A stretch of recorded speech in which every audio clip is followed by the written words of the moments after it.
ನಮಸ್ಕಾರ ಪ್ರಿಯ ವೀಕ್ಷಕರೇ, ವಿಟಿವಿ ಬಳ್ಳಾರಿಗೆ ಸ್ವಾಗತ. ನಾನು ನಿಮ್ಮ ಸುಚಿತ್ರ. ಇಂದು ನಾವು ಐತಿಹಾಸಿಕ ವಿಸ್ಮಯಗಳ ಬಗ್ಗೆ ತಿಳಿದುಕೊಳ್ಳೋಣ. ಇಂದು ನಾವು ಇತಿಹಾಸದ ಓರೆಯಲ್ಲಿರುವ ಒಂದು ಅದ್ಭುತ ಅಧ್ಯಾಯವನ್ನು ಅನಾವರಣ ಮಾಡ್ತೇವೆ. ಅದೇನೆಂದರೆ ಹಂಪಿ. ಹೌದು, ಕೇವಲ ಇತಿಹಾಸವೇ ಅಲ್ಲ, ಶಿಲ್ಪಕಲೆಯ ಸಂಕೇತ, ಶಕ್ತಿಯ ಸಂಕೇತ ಮತ್ತು ವಿಶ್ವದ ಗಮನ ಸೆಳೆದಿರುವ ಭಾರತೀಯ ಹಾಸ್ಯಕತೆಯ ಪ್ರತಿಮೆಯೇ ಈ ಹಂಪಿ. ಪ್ರೇಕ್ಷಕರೇ, ಹಂಪಿ ಕರ್ನಾಟಕದ ವಿಜಯನಗರ ಜಿಲ್ಲೆಯಲ್ಲಿ ಹಿನ್ನೆಲೆಯಲ್ಲಿರುವ ಒಂದು ಐತಿಹಾಸಿಕ ಹಳ್ಳಿ.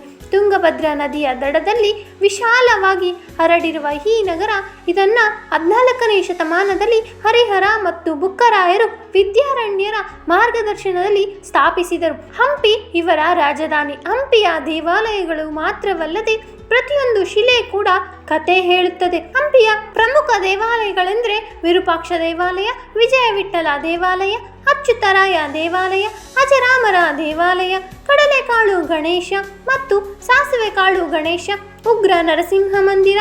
ಹಂಪಿಯನ್ನು ಎಲ್ಲ ಕಾಲದ ಹೃದಯ ಸ್ಥಳ ಎಂದು ಕರೆಯಬಹುದು. ಇಲ್ಲಿಯ ದೇವಾಲಯ ಇನ್ನೂ ಕೂಡ ಪೂಜೆಗೊಳ್ಳುತ್ತಿವೆ. ಹಂಪಿಯ ಕಲ್ಲಿನ ರಥ ಮತ್ತು ಸಂಗೀತ ಬಂಡೆಗಳು ಜಗತ್ತಿಗೆ ಚಕಿತಗೊಳಿಸುವ ಶಿಲ್ಪಕಲೆಗಳಾಗಿವೆ. ಇಲ್ಲಿ ಮುತ್ತು, ರತ್ನ, ಹವಳಗಳನ್ನು ಮಾರುಕಟ್ಟೆಯಲ್ಲಿಟ್ಟು ಮಾರಾಟ ಮಾಡುತ್ತಾ ಇದ್ದರು. 1565ರಲ್ಲಿ ತಾಳಿಕೋಟೆಯ ಯುದ್ಧದಲ್ಲಿ ವಿಜಯನಗರದ ಸೋಲು ಸಂಭವಿಸಿ ಹಂಪಿಯ ವೈಭವಕ್ಕೆ ವಿರಾಮವಾಯಿತು. ಆದರೆ ಶಿಲ್ಪಗಳು ಮಾತ್ರ ಇಂದಿಗೂ ಆ ವೈಭವದ ಸಾಕ್ಷಿಗಳಾಗಿ ನಿಂತಿವೆ. ಹಂಪಿ ಕೇವಲ ತಾಣವಲ್ಲ, ಅದು ಒಂದು ಅನುಭವ.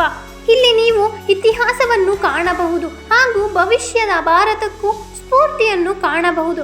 ಇಂದು ಹಂಪಿ ಯುನೆಸ್ಕೋ ವಿಶ್ವ ಪಾರಂಪರಿಕ ತಾಣವಾಗಿ ಗುರುತಿಸಿಕೊಂಡಿದೆ. ಪ್ರಪಂಚದ ಮೂಲೆ ಮೂಲೆಗಳಿಂದ ಪ್ರವಾಸಿಗರು ಇಲ್ಲಿ ಬಂದು ಈ ಐತಿಹಾಸಿಕತೆಯನ್ನು ಅನುಭವಿಸುತ್ತಿದ್ದಾರೆ.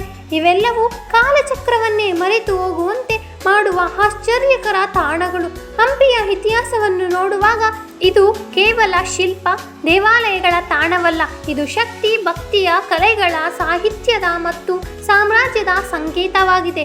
ಹೀಗೆ ಇನ್ನಷ್ಟು ಮಾಹಿತಿಯಾಗಿ ನೋಡ್ತಾ ಇರಿ ವಿಟಿವಿ ಬಳ್ಳಾರಿ. ನಮಸ್ಕಾರ.